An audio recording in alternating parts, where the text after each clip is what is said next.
Now, we'd just like to take you back again to South Sudan now.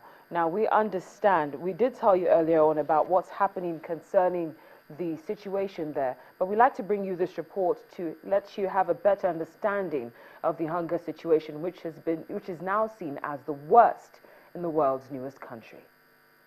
The Integrated Food Security Phase Classification (IPC) analysis showed that the number has almost doubled since the start of the year, and those facing hunger in the Northeast African nation include 874,000 children under 5. In the meantime, agencies continue to distribute food aid through riverboats and airdrops in conflict zones. The projection for the coming lean season, which is the next 4 months, is that there will be 4.6 million people across South Sudan that are in urgent need of humanitarian assistance and are acutely food insecure. In terms of the distribution, slightly more than half of those, 2.5 million, are found in the most conflict-affected areas that are still experiencing displacement and within the current civil war in Greater Upper Nile. South Sudan, which declared independence from Sudan in 2011, plunged into fighting 18 months ago between forces loyal to President Salva Kiir and rebels allied with his former deputy Riek Machar. Hunger is worst in the 3 northern states of Jonglei, Upper Nile and Unity, where fighting has forced thousands to flee their homes in recent weeks. Some 650,000 civilians cannot reach aid, the United Nations said. Many are surviving on wild plants like water lilies, as food traders cannot risk approaching the front line. People hiding in the bush are also missing the planting season, which is crucial if they are to have a harvest in August. The country is experiencing its annual lean season when food from the last harvest has run out. It is also raining, which turns vast swaths of the country into swamps, inaccessible at times even by air. In parts of Unity State, 1 in 10 children have severe acute malnutrition, UNICEF said, which means they are likely to die without therapeutic feeding.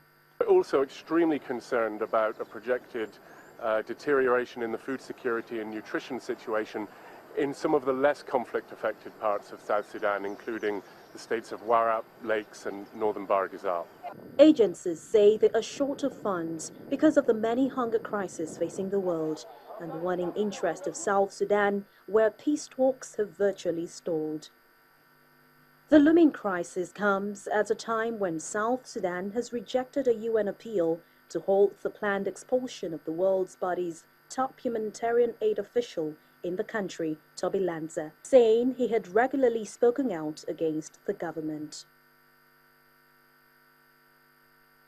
Well, to other matters now, South Africa still maintains that it never paid $10 million to former FIFA President Jack Warner during their successful bid for the 2010 Cup. And they're saying that was not a bribe. The Sports Minister Fikile Mbalula told a news conference that neither South Africa's government nor the 2010 World Cup bid and organizing committee bought votes for the right to host the finals. Any bribe to anyone to secure, 1, that the South African government and the local organizing committee has not paid any bribe to anyone to secure the rights to host the 2010 FIFA World Cup. 2, that we will approach the United States authorities through the diplomatic channels to share with us their indictment and any information that they have to enable us to study the facts carefully and to take appropriate action.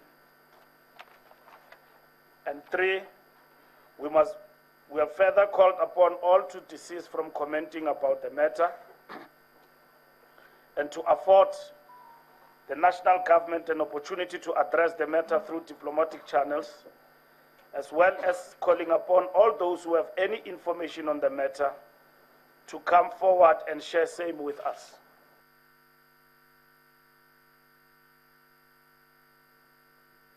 South Africa Sports Minister Fikile Mbalula.